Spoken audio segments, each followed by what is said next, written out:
జై సద్గురు ప్రభు మహారాజుకి జై. భద్రాద్రి రామశతకము సాంఖ్యయోగము సమాధి షట్క సంపత్తి 46వ పద్యము. అంతరింద్రియ నిగ్రహంబు శమంబగు బహిరింద్రియముల నిగ్రహము దమము యరి షడ్వర్గంబుణనచుట శాంతియో సుఖ దుఃఖముల సహించుట తితీక్ష వేదాంత శాస్త్రముల్ విని విమర్శించి సద్గురునందు భక్తి గల్గుటయు శ్రద్ధ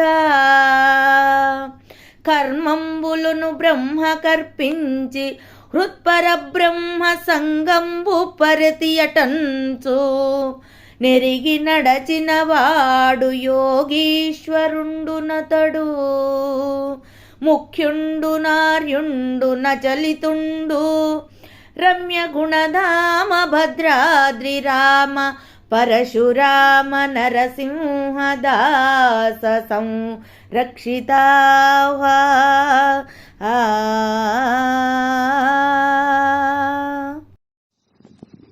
జై నిజ గురుభ్యో నమః.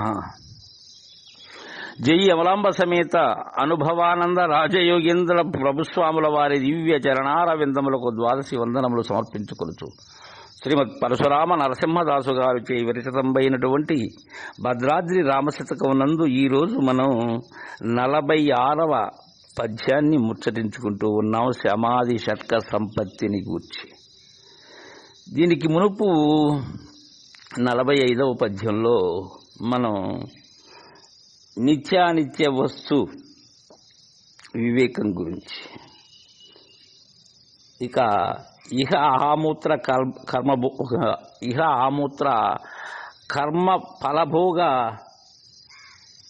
అనాసక్తి అంటే వైరాగ్యాన్ని గురించి తెలుసుకున్నాం.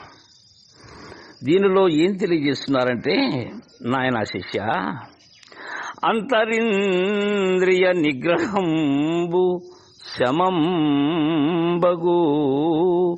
బహిరింద్రియముల నిగ్రహము దమము. ఈ షట్ సంపత్తి అని అంటారు. ఇవి 6. ఇవి అంటే శమము, దమము, తితిక్ష, ఉపరతి, శ్రద్ధ, సమాధానము అని. ఈ అంతరేంద్రియ నిగ్రహమే శమము, బహిరేంద్రియ నిగ్రహమే దమము అంటారు. అంటే ఎలా అంటే, ఈ శమము అనేది దీనిని 3 రకాలుగా చెప్తారు మనకు పెద్దలు. అంటే ఉత్తమము, మధ్యమము, అధమము అని. ఇక్కడ మొదటిదైనటువంటి ఉత్తమం ఎలా అంటే, మనస్సు సంకల్ప వికల్పాలు లేక ఉండటమే శమం. దీనినే జీవ బ్రహ్మైక్య సంధానము అంటారు అద్వైత సిద్ధాంతంలో. ఇక 2వ పద్ధతి, శుద్ధతత్వ ప్రధానమైనటువంటి బ్రహ్మ జ్ఞానమునందు ప్రవేశము కలిగించుట, ఇది ఏ శమము యొక్క, ఇది మధ్యమ పద్ధతి. ఇక 3వది, మనస్సును ఇంద్రియములలో పోనివ్వక గురుబోధ శ్రవణాదుల యందు నిలుపుట,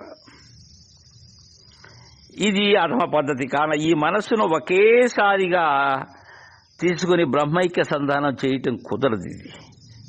కాబట్టి అధమ పద్ధతి నుండి మధ్యమ పద్ధతికి, ఆ పైన ఉత్తమ స్థితి బ్రహ్మైక్య స్థితికి తీసుకుని పోవాలి అంటారు.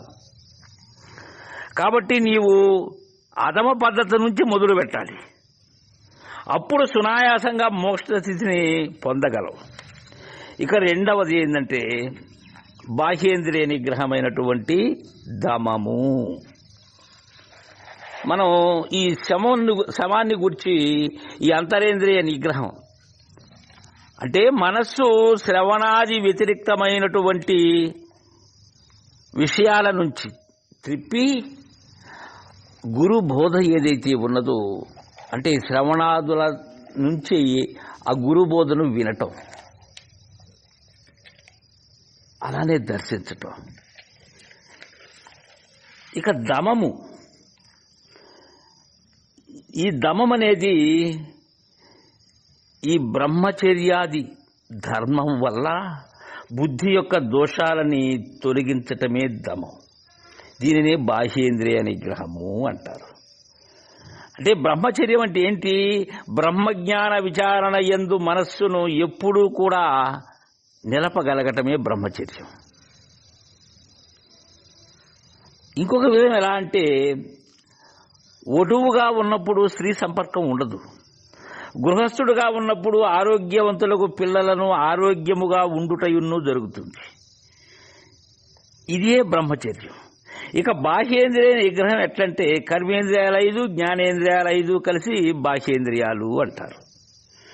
ఈ బాహ్యేంద్రియాలను ఎప్పుడు కూడా పుణ్యమైన పనులలో ప్రవర్తింప చేయటము ఇది మన కర్తవ్యం. ఇది అందుకే భాగవతంలో కూడా అంటారు, కమలాక్షు నశించు కరములు కరములు, శ్రీనాథు వర్ణించు జిహ్వ జిహ్వ, సురరక్షకుని చూచు చుట్కులు చుట్కులు, శేషశాయికి మృక్కు శిరము శిరము, విష్ణు నాకర్ణించు వీణులు వీణులు, మధువైరి రవిలిన మనము మనము, భగవంతుని గొలుచు పదములు పదములు, పురుషోత్తముని మీద బుద్ధి బుద్ధి, దేవదేవుని చింతించు దినము దినము, చక్రహస్తుని ప్రకటించు చదువు చదువు, కుంభినీరవుడు చెప్పేడి గురుడు గురుడు, తండ్రి హరిజేరుమనియడి తండ్రి తండ్రి అంటాడు ప్రహ్లాదుడు.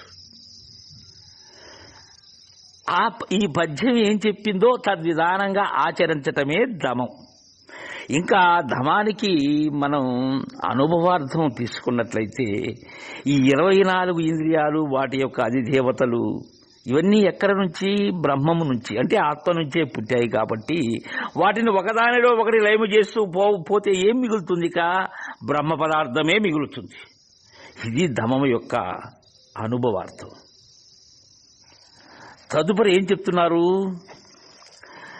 ఎరిషడ్వర్గంబు ననచుట శాంతియు, సుఖ దుఃఖముల సహించుట తితీక్ష. నాయన శిష్య, ఇక్కడ తితీక్ష అంటే ఏంటో చెప్తున్నారు. ఈ తితీక్ష అనబడేటువంటిది మన ప్రారబ్ధం వల్ల కలిగేటువంటి ఆధ్యాత్మికాది, అధిభౌతికాది, అధిదైవిక తాపములు ఏవైతే ఉన్నావో వాటికి వచ్చి ఈ నష్టాలకు సుఖ దుఃఖాలకు వచ్చి ఉండటమే తితీక్ష అంటారు. ఇచ్చట ఏంటంటే, ఆగామి సంచిత ప్రారబ్ధములు అనేటువంటి 3 రకాలుగా ఉంటాయి ఈ కర్మములు.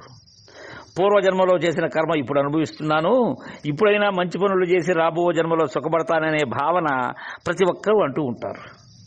అంటే వెనుక జన్మ అనగా జరిగిన కాలంలో చేసిన కర్మ, ఆ కర్మశేషమైన సంచితాన్ని ఇప్పుడు అనుభవిస్తున్నాను, ఇదే ప్రారబ్ధము, రాబోయే జన్మలో అనగా ఆగామి కర్మ అంటారు. అనగా జరుగునున్న కాలము ఇది మిగిలి మళ్ళీ ఏమవుతుంది? సంచితమై అదే ప్రారబ్ధం అవుతుంది. ఇలా ఈ భూత భవిష్యత్తు వర్తమాన కాలాల్లో మానవుడు చక్రములాగా తిరుగుతూ ఉన్నాడు. ఒక్క మాటలో చెప్పాలంటే దీన్నే నిన్న, రేపు, నేడు, ఇవే త్రికాలాలు. నిన్న పూర్వజన్మ సంచితం, రేపు పూర్వజన్మ ఆగామి, నేడు ఉన్న జన్మ ప్రారబ్ధం అనబడుతుంది. ఇంకా జరిగిన గంట, జరగనున్న గంట, జరిగే గంట, అదేవిధంగా జరిగే నిమిషం, జరగబోయే క్షణం, జరిగేటువంటి క్షణం, ఇవే త్రికాలాలు. ఇవన్నీ పూర్వజన్మలే అవుతాయి.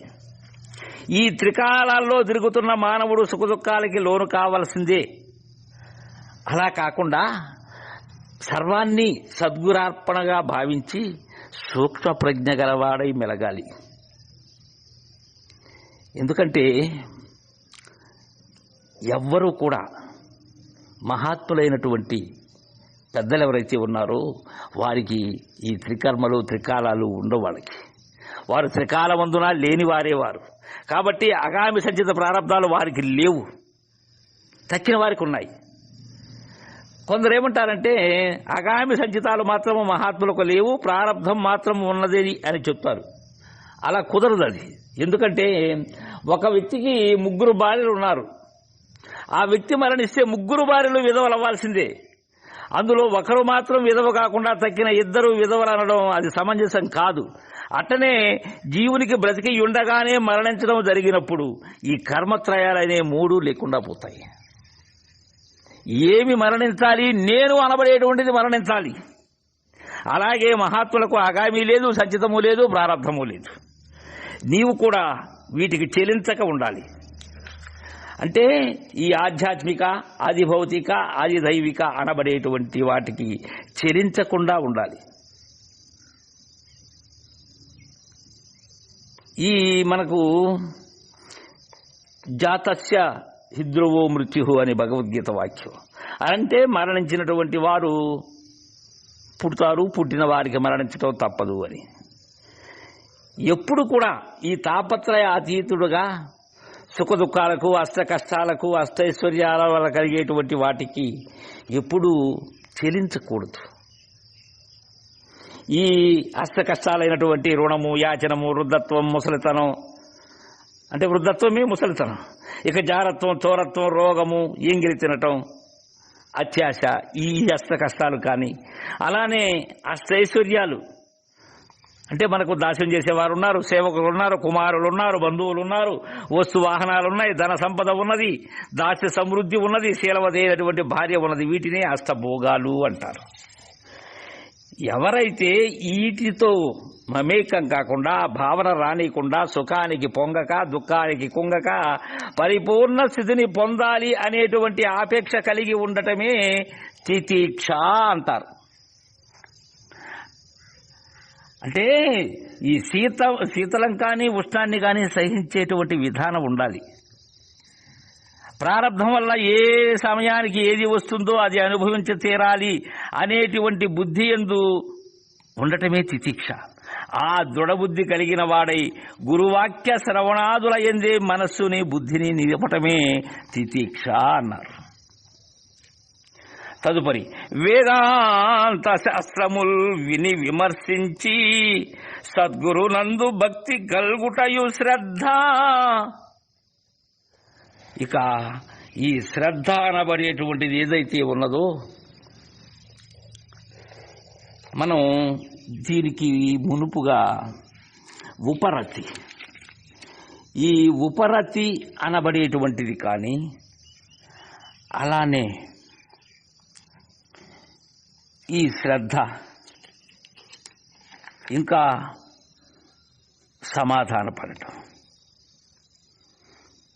ఈ శ్రద్ధ అనేది గురువాక్యములందు సంపూర్ణమైనటువంటి విశ్వాసం ఉండాలి.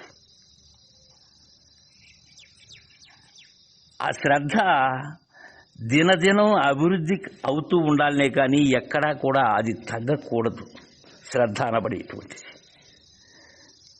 సద్గురు వాక్యాలందు కానీ, శాస్త్రాలందు కానీ సత్యభావన కలిగి ఉండటమే శ్రద్ధ.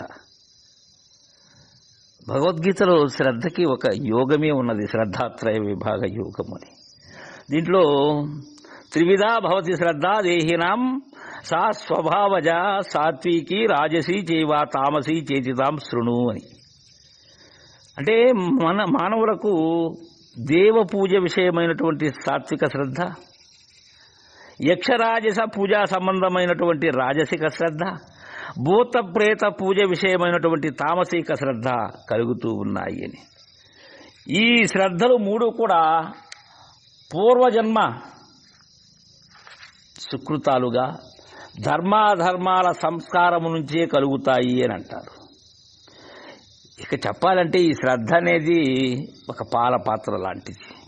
ఎట్టంటే ఆ పాల పాత్ర, ఆ పాల కుండగాన పగిలినట్లయితే ఇక ఆ రోజు పాలతో చేసేటువంటి ఏ పదార్థము ఇంటిలో ఉండదు. పాత్ర పగిలిపోయినప్పుడు పాలు లేవు, పెరుగు లేదు, వెన్న లేదు, మజ్జిగ లేదు, నెయ్యి లేదు, కాఫీ లేదు, టీ లేదు. అట్టనే నీలో ఉండేటువంటి శ్రద్ధ గురువు మీద, గురువు వాక్యం మీద, గురువు మంత్రం మీద లేకపోతే నీ సాధన కానీ, నీ నిష్ట కానీ, నీ జపం కానీ, నీ తపం కానీ, నీ పూజ కానీ, నీ యోగం కానీ, ఈ మొత్తం ఏది ఉండదు. చివరికి నీవు అధోగచ్చంతి తామసాహ అన్న చందంగా అధోగతి పొందుతావు. కాబట్టి గురువు మీద, గురు వాక్యం మీద, గురు పూజ మీద, గురు నిష్ట మీద శ్రద్ధ ఉండాలి. అందుకే శ్రద్ధావాన్ లభతే జ్ఞానం అనేటువంటి విధానం ఉన్నది. తదుపరి మనకు ఇక్కడ ఉపరతి. ఉపరతి అంటే విహితమైనటువంటి కర్మాలు ఏవైతే ఉన్నావో వాటిని విద్యుక్తంగా విడిచిపెట్టాలి. అంటే విహితమైనటువంటి కర్మాలను కర్తృత్వము అభిమానము లేకుండా కర్తృత్వ అభిమాన రహితుడై ఫలాన్ని అపేక్షించక చేసేటువంటిదే ఇక్కడ ఉపరతి అనబడుతుంది. అంటే ఎలా అంటే మనం చేసేటువంటి వృత్తి ఏదైతే ఉన్నదో దాని నుంచి దాన్ని చేస్తూ ఉన్నప్పటికీ కూడా మనసును విడగొట్టాలి. విడదీసి బ్రహ్మనిష్ట యందు నిలపటమే ఉపరతి. అంటే కొంతమంది కర్మలు వదిలి ప్రపంచ భ్రాంతి విడవకుండుటయే ముఖ్యమని అంటారు. కానీ అది ముఖ్యం కాదు. ముఖ్యం ఏంటంటే కర్మాల్ని ఆచరిస్తూ ప్రపంచ భ్రాంతిని విడచి బ్రహ్మనిష్టలో మనస్సు నిలపటమే నిజమైనటువంటి ఉపరతి. అంటే ఇక్కడ పూర్వ వృత్తులు అంటే ఏంది? విషయేంద్రియాలు అని అర్థం. ఈ విషయేంద్రియాలు అంటే శబ్దస్పర్శ రూపరస గంధాలు ఏవైతే ఉన్నావో వాటి ద్వారా జరిగేటువంటి కర్మలను వదలటం ఉపరతి కాదు.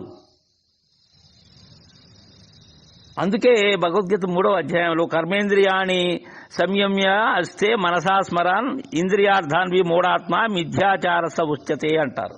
అంటే కర్మేంద్రియాలను అణచిపెట్టి ఎవడు మనసులో శ్రద్ధాది విషయాలలో చింతిస్తూ ఉంటాడో అట్టివాడు వివేక శూన్యుడే అవుతాడు. అతని చేస్తే మిథ్యాచారమని కపటాచారమని చెప్పారు మనకు. కాబట్టి కర్మలను ఎప్పుడూ వదిలిపెట్టకూడదు. ఇంకా ఏం చెప్తాడంటే గీతాచార్యుడు శబ్ద స్పర్శ విషయభోగాలందు వైరాగ్యం కలిగి ఉండాలి అని చెప్తాడు. కానీ విషయ సుఖాలు ఏవైతే ఉన్నావో అవన్నీ కూడా మానవునికి దుఃఖాన్ని కలుగజేస్తున్నాయి. కాబట్టి విషయ సుఖాలందు మనసు పోనీక పరబ్రహ్మమునందు మనస్సు నిలిపి ఉండటమే ఉపరతి. అది దాని యొక్క భావన. ఇక తదుపరి ఏం చెప్తున్నారు? అదే ఇప్పుడు చెప్పింది. కర్మంబులను బ్రహ్మ కర్పించి హృత్తర బ్రహ్మ సంగం ఉపరతి యటంచు. అలా ఎరగాలి. అలా ఎరిగినటువంటి వాడు సమాధాన పడతాడు. అంటే సమాధానం అంటే ఏంటి? శ్రవణాదుల యందు మనస్సు నిలిపి పూర్వ సంస్కార వశమున ఇతర శ్రవణ వ్యతిరిక్తమైనటువంటి విషయములందు పరుగిడినేని ఆ విషయ దోషములను విమర్శించి వైరాగ్యమందు ఉదయించాలి. వైరాగ్యాన్ని పుట్టించుకోవాలి. మనసు విషయ వాంఛల నుంచి మరల్చి శ్రవణాదుల యందు నిలపటమే సమాధాన పడటము. అలా సమాధాన పడాలి. అలా సమాధాన పడితేనే కుదురుతుంది. తదుపరి ఏం చెప్తున్నారు? నాయనా శిష్య, ఇంకా ఎలా అంటే నిరిగి నడచిన వాడు యోగీశ్వరుండు, అతడు ముఖ్యుండు నార్యుండు నచలతుండు. ఎరిగి నడిచినటువంటి వాడు, వారు ముఖ్యులు, వారు ఆర్యులు, వారు అచలితులు, చలనరహితులు వారు అని అంటున్నారు. అలా ఉన్నటువంటి వారే చలనరహితులు. ఇక 4వదైనటువంటిది ముముక్షత్వం. ఈ ముముక్షత్వం ఎలా అంటే ఇక్కడ ఇది 3 రకాలుగా ఉంటుంది. తీవ్ర మోక్షాపేక్ష అని, మధ్య మోక్షాపేక్ష అని, మంద మోక్షాపేక్ష అని.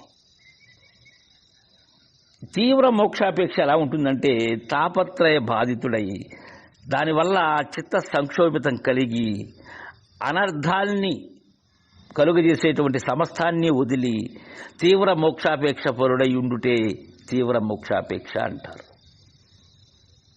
ఇక మధ్య మోక్షాపేక్ష అంటే తాపత్రయాలు ఒక పక్క బాధిస్తూ ఉంటాయి. మనం తెలుసుకోవలసిన బ్రహ్మం ఏదైతే ఉన్నదో అది ఆనందదాయకమని తెలుసు. అయితే సంసారాన్ని విడిచిపెట్టేందుకు మనస్సు రాదు. రెంటి నడుమ కొట్టుకుని ఉండేటువంటి విధానం ఎవరికైతే ఉంటుందో అది మధ్య మోక్షాపేక్ష. దీన్ని వదలను లేరు, దాన్ని అందుకోను లేరు. ఇక 3వది మంద మోక్షాపేక్ష. మోక్షానికి మనకు అప్పుడే ఏం తొందర? సకల భోగాల్ని అనుభవించి తీరికగా వృద్ధాప్యంలో మోక్ష మార్గాన్ని తెలుసుకోవచ్చు అని భోగాపేక్ష పరుడై ఉండుటే మందమోక్షాపేక్ష. ఇంకా అతిమంద మోక్షాపేక్ష కలిగినటువంటి వారు కూడా ఉంటారు. అంటే దారిని పోతూ ఉంటే దొరకరానిటువంటి రత్నం మనకు దొరికినట్లుగా ప్రయత్నం లేకనే మోక్షం కలగాలి అనేటువంటి భావన.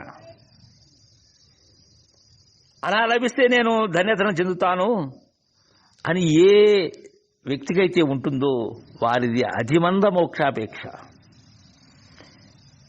కావలసిందేంది తీవ్ర మోక్షాపేక్ష. గురు సన్నిధిలో తరించాలే కానీ మనకు కడుపులో చల్ల కదలకుండా, కాలెత్తి బయట పెట్టకుండా, కాలం గడవకుండా, ఏ కళ్యాట్లు పడకుండా, కాసు వీసం ఖర్చు కాకుండా, కండ్ల ముందరకు మోక్షం వస్తే కళ్ళారా చూసి కడతైరాను అనేటువంటి అతిమంద మోక్షాపేక్ష ఉండకూడదు. వారికి మోక్షం దొరకదు. అలవాటైతే జైలు కూడా సొంత ఇల్లులాగే ఉంటుంది ఎవరికి? దొంగకు. అట్టే ఈ సంసారంలో బాగా అలవాటైపోయాం. అందుకని ఈ సంసారంలో దుఃఖం కూడా సుఖంగానే తోస్తుంది. అందుకు కాబట్టే సంసారంలో ఉండబడేటువంటి బాధలను విడువ లేకుండా ఉన్నాం. ఎరుగవలసినటువంటి బ్రహ్మానందం హాయని తెలిసి కూడా దాని యందు మనసు నిలపలేరు కొంతమంది. రెంటి మధ్య వేలాడుతూ ఉంటారు. ఎవరాళ్ళు? మధ్య మోక్షాపేక్ష పరులు. ఇంకా 100 సంవత్సరాలు కదా ఆయుష్, అప్పుడే నాకేం తొందరా? అసలు మనకు 100 సంవత్సరాల ఆయుష్ అని ఎవరు చెప్పారు? ఎలా చెప్పగలరు? ఎక్కడ రాసి ఉన్నది అది? అంటే వారి యొక్క ఆహార నియమాలు, వారి అలవాట్లు చక్కగా ఉంటూ ఎవరైతే మంచి దృఢమైన ఆరోగ్యం కలిగి ఉంటారో వారు బ్రతకవచ్చు. కానీ నేటి కలుషితమైన వాతావరణ లోకంలో 100 ఏళ్ళు బ్రతకటం అందరి వల్ల కాదది. ఎప్పటి మేలు అప్పుడే, ఈ క్షణమందే తీవ్ర మోక్షాపేక్ష కలగాలి. ఎందుకు చెప్తున్నానంటే ఈ శ్వాస అనేది క్రిందికి వస్తే తిరిగి మరలా లోపలికి పోతుందనే నమ్మకం లేదు. క్షణభంగురమైనటువంటి శరీరం ఇది. ఈ ఆయువు అనేది చిగురుటాకు చివర వేలాడేటువంటి నీటి బొట్టు వలె క్షణభంగురమైంది. ఇది అకస్మాత్తుగా పిచ్చివాడ్లేసి వెళ్ళిపోయినట్లుగా ఈ శరీరాన్ని విడిచేస్తుంది. కాబట్టి తీవ్ర మోక్షాపేక్ష ఉండాలి. ఇక్కడ ఒక ఉపమానం ఏంటంటే, ఇల్లు కాలేటప్పుడు ఆ ఇంటి లోపల ఉన్న మనిషి దాంట్లో ఉండి దహించుకుపోవాలనుకోడు. ఏది ఆలోచనకు రాదు. తీవ్రమైనటువంటి ప్రయత్నం చేసి బయటపడతాడు. అలా బయటపడినటువంటి వ్యక్తికి నిర్భయత్వం, శాంతం, సుఖం, ఆనందం కలుగుతుంది. అలా ఉండాలి ఇది. ఇంకా చెప్పాలంటే ఒక అడవి మార్గం పోతూ ఉన్నాం. తాను చేరవలసినటువంటి గ్రామానికి దారి తెలియకపోతే ఎంత తీవ్రంగా బాధపడతాడో. విసుగుబుట్టి ఎవరన్నా ఆ వ్యక్తి కనిపిస్తే అతన్ని అడిగి తెలుసుకుని ఆ అడవి దాటేందుకు ఎంత తపన పడతాడో. అలా ఉండాలి. ఇంకా ఎందుకంటే ఈ దేహం అనేటువంటి అడవిలో జీవుడనే వ్యక్తి ఉన్నాడు. ఆ జీవునికి ఈ సరైనటువంటి మోక్ష మార్గం కానరావటం లేదు. బాహ్య ప్రపంచంలో అల్లాడుతూ ఆరాటపడుతూ అనేక బాధలతో ఉన్నాడు. ఈ జీవునికి దారి చూపేటువంటి గురువు దగ్గరకు చేరి జీవుడు తాను ఎవరో తెలుసుకుని తరించాలి. దీనికి ఎంత తీవ్ర ప్రయత్నం ఉంటుందో మనం ఆలోచించుకోవాలి. కాబట్టి గురువు చూపేటువంటి దారిన వెళ్ళి ఈ దేహము అనేటువంటి అడవి దాటి దేహి అనేటువంటి బ్రహ్మరాక్షసిని చంపి అవతలకి వెళ్ళాలి. ఈ నేను అనబడేటువంటి గుర్తెరిగేది ఏదైతే ఉన్నదో అది. ఇంకా ఒక త్రాచుపాము తరుముకుని వచ్చేటప్పుడు దాని కాటు నుంచి తప్పుకునేందుకు లేకపోతే తప్పించుకునేందుకు ప్రాణాన్ని రక్షించుకోవాలని ఎంత తాపత్రయంగా వెళుతావో తద్విధానంగానే ఈ విషయేంద్రియాలనే విషసర్పాలకు జీవుడు లొంగకూడదు. వాటిని స్వాధీనపరుచుకుని తీవ్రమైనటువంటి మోక్షాపేక్ష బరుడై ముందుకు వెళ్ళేటువంటి వాడు తీవ్ర మోక్షాపేక్ష కలిగినటువంటి వాడు. అలా ఉండాలి. అందుకే మనకు సచ్చిదానంద పగడాల వెంకటేశ్వర స్వాములు వారు చెప్తారు. ఈ ముముక్షత్వము అనబడేటువంటిది ఎలాంటిది అనే విషయాన్ని చెప్తారు ఆయన. అంటే ఈ సాధన చతుష్టయ సంపత్తిని గురించి విశేషార్థం రాస్తూ, ఈ నిత్యానిత్య వస్తు వివేకము, ఇహమూత్రార్థ ఫలభోగ విరాగము, సమాధి శతక సంపత్తి, ముముక్షత్వము, ఇవి 4 కూడా, ఈ 4 సంపత్తులు కలిగినటువంటి వాడే పూర్ణబోధకు అర్హుడు అంటారు. దానికి ఎలా చెప్పారంటే, ఎట్లంటే బృహస్పతి సవనమందు బ్రాహ్మణుడు ఎటువలే అధికారియో. బృహస్పతి సవనము అంటే బృహస్పతి యజ్ఞము. దేవగురువు అయినటువంటి బృహస్పతి యజ్ఞం చేసేటప్పుడు అక్కడ ఎవరు అధికారి, ఎవరు పోగలరు అక్కడికి? బ్రాహ్మణుడైనటువంటి వాడు పోగలడు. అంతేగాని క్షత్రియ వైశ్యులెట్లు అధికారులు గారు, వారు అధికారులు కారు అక్కడ. అదేవిధంగా రాజసూయమందు క్షత్రియులెట్లు అధికారులు, బ్రాహ్మణులు వైశ్యులెట్లు అధికారులు గారు.